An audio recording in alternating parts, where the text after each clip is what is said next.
For years, buyers were warned never to gamble on cheap outboards. Then prices climbed so high, and the safe choices started feeling just as risky. Quietly, certain Chinese engines began surviving long hours, rough fuel, delayed parts, and real abuse. They were not supposed to. Today we are counting down 10 Chinese outboards, forcing uncomfortable conversations where reliability used to be assumed. Some of these punish neglect less, and some even cost less to replace than repair. Number 10. CEK F64 Stroke. This horsepower range is where people stop pretending the boat is just a weekend toy. A motor here gets asked to push a load, hold a cruise, start clean after sitting, then do it again without drama. The CEK F64 Stroke shows up in that conversation because it exists in a world where buyers want four-stroke manners without a premium brand price tag. Listings and spec sheets usually frame it as a four-stroke 60-horsepower outboard built for generals. Boating use, with a model label tied to F60. The more interesting part is what owners are really buying emotionally. They are buying the hope that the engine behaves like a machine, not a subscription. Four-stroke means routine oil service, predictable cooling system checks, a normal rhythm that people understand. This model often gets paired with the idea of modern fuel delivery, including fuel injection variants in the same family, which changes how seriously people take the badge. Now the grounded caution. With smaller networks, the experience can hinge on the seller more than the casting. Rigging quality can decide whether the engine feels smooth or stubborn. Cable routing, control adjustments, propeller choice, clean fuel setup, correct break-in, those boring details decide the story. When problems appear, the real test is not whether the motor can be repaired. The test is whether parts and competent hands show up fast enough that the owner does not regret the decision. Buyers choosing this class rarely chase perfection. They chase reduced ownership pain. That is where the threat lives for bigger brands, not because the CEK overwhelms them technically, because it does enough consistently at a lower price point, then forces every premium alternative to justify its cost every single day. But once buyers accept good enough at 60 horsepower, they start demanding something more specific. Number 9. Yamabisi EFI. 60 electronic fuel injection, four-stroke. The words on the cowling matter less than the system underneath. In this segment, electronic fuel injection is the line that separates cheap carburetor gamble from this is starting to look modern. The Yamabisi EFI 60 electronic fuel injection, four-stroke, is presented as a 60 horsepower, four-cylinder electronic fuel injection outboard with a listed displacement near 996 cubic centimeters in some specifications. That single detail changes the psychological fight. Electronic fuel injection usually means easier cold starting, steadier idle, fewer carburetor moods, less fiddling when the weather changes. It also means sensors, wiring, modules, troubleshooting. Owners who love electronic fuel injection talk about mornings where the engine fires clean, then settles into a calm idle without the ritual. Owners who hate it talk about the day a small electrical issue turns into a long wait for the correct part. This is where being grounded matters. A budget network can be inconsistent. Some dealers are sharp, some importers stock parts well, some do not. The same engine can build two reputations at the same time, depending on who supported it. That is not unique to Chinese brands, yet Chinese brands get blamed faster because people enter the purchase expecting failure. Still, this model illustrates why the title becomes uncomfortable, not because it dominates refinement, because it delivers a feature set that historically lived behind much higher prices. Electronic fuel injection at this level forces buyers to do the math out loud. Once that math starts, emotional loyalty weakens. Modern systems raise expectations quickly. Complexity invites skepticism just as fast. At this stage, many buyers begin reconsidering engines built around mechanical transparency. Fewer layers, clearer cause-effect relationships, even when that design philosophy feels outdated. Number 8. Kalon Gloria T42 Stroke. Two-stroke power has a reputation that refuses to die. People remember the snap, the lighter feel, the simple mechanical honesty. They also remember fuel smell, noise, the way the industry started walking away from it in many markets. The Kalon Gloria T40 is a specific two-stroke 40 horsepower outboard model, identified as T40 with specifications that commonly list a displacement around 703 cubic centimeters. This is the type of engine that exposes truth quickly, because it does not hide behind complexity. It either runs the way it should or it does not. For a working skiff, a small fishing boat, a lightweight hull that needs torque without a heavy four-stroke hanging off the transom, this category stays attractive. The appeal is not that it is advanced. The appeal is that it is understandable. Here is the grounded side. Two-stroke ownership asks for discipline, correct oil mix habits, cooling system respect, proper warm-up, clean fuel, then attention to corrosion control. The upside is fewer layers between you and the problem. The downside is that a careless owner can shorten the story fast. What makes this entry disruptive is not outright performance. It is psychology, replacement psychology. When someone can buy a 40 horsepower outboard that does the job at a lower entry cost, fear loses its leverage. Premium brands have long relied on fear to defend pricing, fear of breakdown, fear of being stranded, fear of buying wrong. That strategy weakens when the penalty for choosing differently feels manageable. A fear-based market stops working when fear becomes expensive. At that point, buyers start calculating rather than panicking. This calculation pushes the conversation upward into horsepower ranges where reputations are built under pressure. At this point, a lot of viewers are comparing this to engines they've seen actually run. If you've owned one of these, worked on one, or seriously considered it, leave a comment with what really happened over time. That real-world context matters more than specs. If this breakdown is giving you insight you don't usually hear from ads or dealers,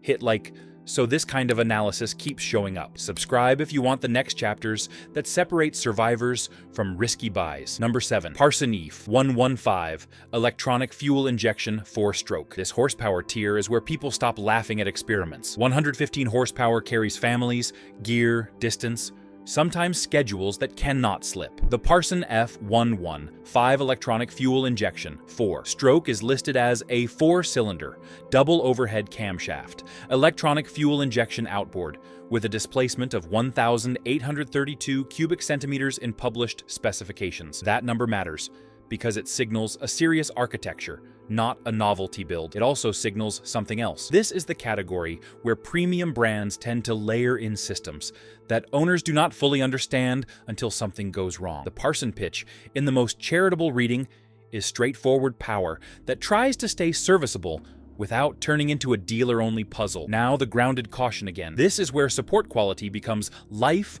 or death for reputation. A buyer in this class needs proper rigging, correct propeller selection, clean electrical installation, then a real plan for parts. When those pieces are in place, the engine only has one job: run consistently. When those pieces are missing, the engine becomes the scapegoat, even when the fault started at installation. This is also where speculation creeps in, so it should be handled carefully. Some people assume the value exists because the design philosophy stays conservative. Some assume it exists because global manufacturing has improved enough that budget no longer automatically means sloppy. Some assume it is all copying. The truth often looks more boring. A known recipe, repeated at scale, can become consistent. Then, consistency becomes trust. Trust is the real currency here. When a buyer starts trusting a 115 horsepower Chinese outboard, the boardroom panic is not about performance. It is about pricing power. Now, just when the argument feels defined, the framework collapses. A challenger appears that removes fuel, noise, vibration from the discussion. Ownership expectations shift away from power delivery toward friction reduction, changing how value gets judged. Number 6. E-propulsion Navy 6.0 Evolution Electric Outboard. The conversation changes the moment the fuel tank disappears. Not gradually, instantly. Electric outboards do not compete by matching horsepower curves or exhaust notes. They compete by redefining what good even means on the water. The E-propulsion Navy 6.0 Evolution Electric Outboard sits at that crossroads, forcing comparisons that feel unfair to traditional engines because the criteria itself has shifted. This model belongs to the Navy Evolution line, positioned as a serious electric propulsion system rather than a novelty accessory. Features like hydrogeneration, integrated digital controls, and a clean, sealed design are not there to imitate gasoline outboards. They are there to remove pain points owners quietly hated but accepted as normal. No fuel smell, no oil changes, No carburetor rituals, no vibration echoing through the hull at idle. Quiet docking becomes the default rather than a luxury. That difference changes ownership psychology. Value stops being only about the purchase price. It becomes about friction, fewer service points, less routine maintenance, fewer consumables. For certain owners, that matters more than raw power, especially for tenders, small craft, controlled waters, predictable distances, and regulated zones. This motor can outperform expectations without even trying. In those environments, it does not need to prove itself loudly. It simply makes gasoline engines feel dated. The trade-offs arrive quickly, though. Battery cost is real. Charging logistics matter. Range planning becomes a skill rather than an afterthought. Real-world conditions can punish optimistic assumptions. Electric ownership rewards discipline and planning just as much as two-stroke ownership rewards fuel and oil habits. Anyone pretending otherwise is selling fantasy. What makes this entry feel genuinely disruptive is not the technology alone. It is the company story behind Hidea. The brand positions itself as a modern engineering startup, incubated at the Hong Kong University of Science and Technology, later growing into a global electric propulsion player. That framing signals intent. This is not a factory flooding the market with copies. This is a company betting that boating culture itself is ready to change. Grounded reality keeps expectations in check. Electric outboards are not universal replacements yet. They excel in specific duty cycles. They struggle in others. Still, in the zones where they fit, they do something uncomfortable to the old arguments. They make noise, smell, vibration, and routine maintenance feel optional rather than inevitable. So the debate does not end. It redirects it. Because after electric resets expectations, gasoline engines get judged more harshly than before. Number 5. Suzhou Sail Motor F 9.94 stroke. Portable horsepower is where loyalty gets fragile. People buy these engines for simplicity, then get furious when simple becomes expensive. The Suzhou Sail Motor F 9.9 is presented as a 4-stroke 9.9 horsepower outboard in listings that describe the F 9.9 model line, including variations for shaft length and starting configurations. The reason this kind of motor matters is not glamour, it is repetition. A 9.9 horsepower outboard starts, idles, pushes, then gets shut down, then repeats that cycle more times than most big engines ever will. Rental fleets, small skiffs, tenders, backup motors, this is where bad behavior gets punished immediately. Owners who like these engines tend to describe them with practical language. Manageable weight, acceptable noise, predictable starting, basic maintenance that feels normal. The praise is rarely poetic, which makes it more believable. The complaints, when they show up, often live in the same categories. Inconsistent setup out of the box, support quality, parts pipeline, the human chain between factory and dock. This is where premium brands take an unexpected hit. When a budget portable becomes good enough and stays that way over years of use, buyers start asking uncomfortable questions. Why does the premium portable cost so much more? The premium answer usually involves resale, finish quality, network strength, long-term certainty. The budget answer is simpler. Replaceability without financial ruin. Slightly more power introduces a different stress. Weight, handling, temperament, shape experience. Buyers notice mood swings, pull behavior, idle patience. It is a contrast worth understanding, and it only sharpens as horsepower climbs. Number 4. Himarine 15 F2 stroke 15 horsepower sits in a strange middle ground where expectations collide. It is light enough that some owners still think in terms of portability, yet powerful enough that the engine stops being a casual accessory and starts becoming a dependency.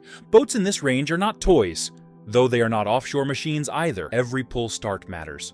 Every idle quality change gets noticed. Every extra pound on the transom becomes part of the conversation.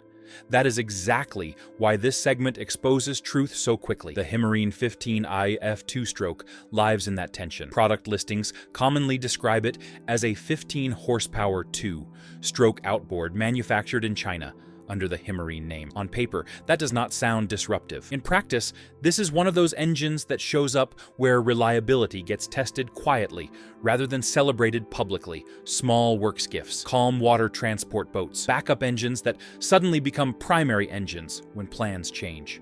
The appeal of a 2-stroke here stays very direct. Throttle response feels immediate. Weight stays manageable. The mechanical layout feels understandable. There is also a reason people rarely say out loud. In many regions, owners trust engines that a wide range of local mechanics can Diagnose without software, proprietary cables, or locked systems. That belief may not always be perfectly accurate, though it shapes real purchasing behavior more than spec sheets ever will. Grounded caution belongs here. Two-stroke life depends on discipline. Oil mixture habits matter. Cooling passages demand respect. Fuel cleanliness becomes a daily concern rather than an occasional one. Corrosion control cannot be optional. Owners who treat the motor like a disposable object often get exactly that outcome. Owners who treat it like a real engine, even at this price level, sometimes discover the motor keeps running long after expectations dropped. What makes this model uncomfortable for premium brands is not performance, it is trust. When a buyer chooses a budget, 15 horsepower, because it feels easier to live with day to day, the premium alternative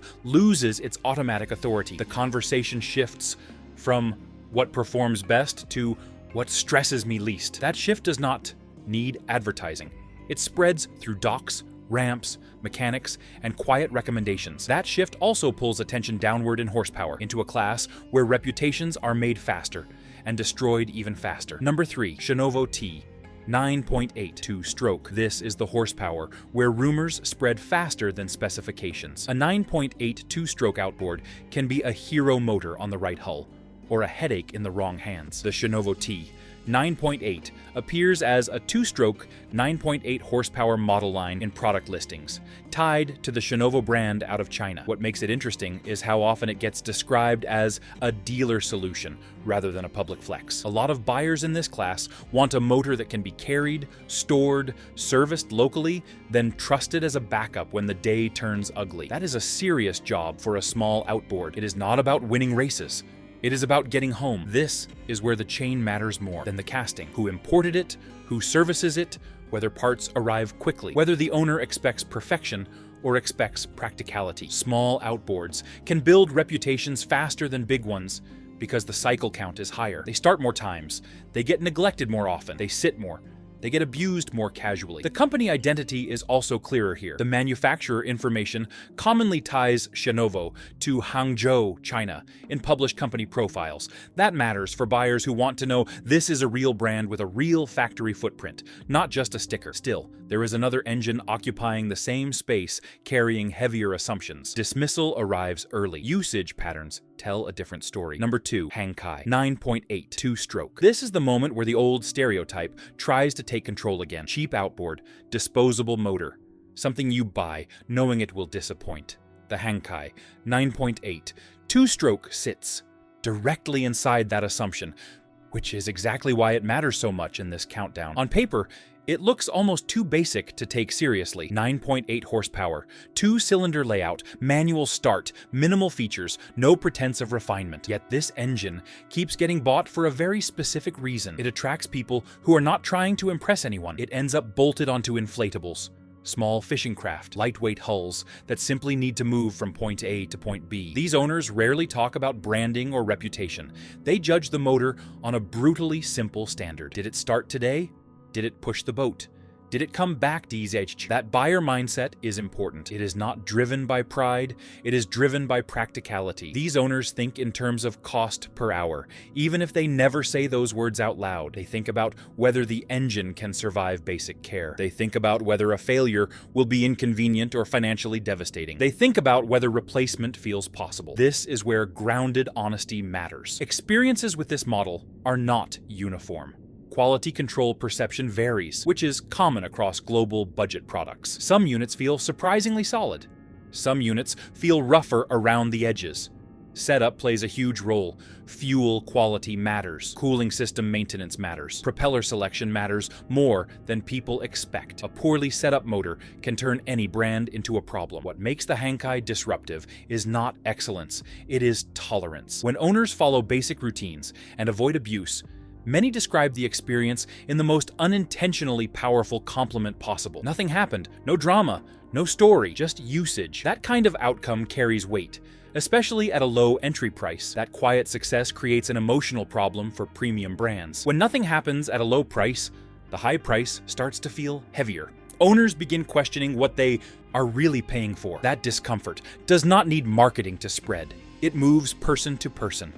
Tolerance reaches its limit here. Compromise begins feeling dangerous. Power levels rise high enough that failure reshapes decisions permanently. The final engine forces the question nobody wants to ask out loud. Number 1. Hidea HDF130 Zero Electronic Fuel Injection. 4-stroke. This is the point where the title stops sounding like a joke. 130 horsepower is real transom weight, real distance, real consequences when something fails. The Hidea HDF130 Zero Electronic Fuel Injection 4-stroke is presented in product materials as a 130 horsepower electronic fuel injection model in the Hidea electronic fuel injection lineup. The reason it creates tension is not only the horsepower, it is what it implies. A Chinese brand offering a high horsepower electronic fuel injection 4-stroke outboard in a lineup that climbs through serious classes means the conversation is no longer about tiny portables only. It is about whether the traditional pricing ladder can hold. Now, the grounded reality that has to be said. In this class,